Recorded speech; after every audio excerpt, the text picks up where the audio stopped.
Pastor Russ here with hope for today. Norbert Weiner was a brilliant mathematician who taught at MIT in Boston.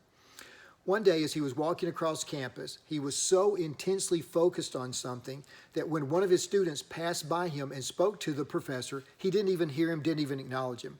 But after the student had passed by him, he stopped and he said, "Pardon me." He said, "Can you please tell me from which direction I came from?" The student was a little taken back by that question, but he pointed in the direction from which he had seen the professor walking. And the professor simply said this, "Thanks, now I know I had lunch."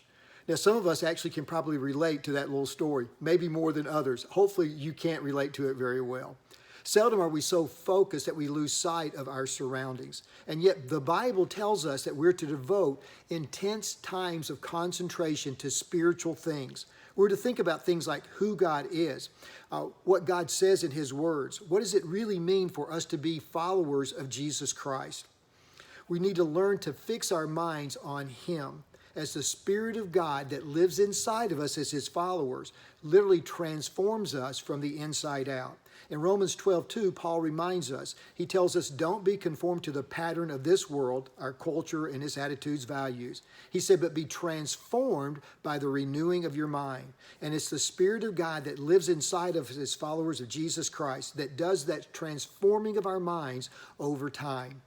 There's a great promise in Isaiah chapter 26, verse 3. The scripture simply tells us this: you, God, will keep in perfect peace the one whose mind is fixed on you because he trusts in you.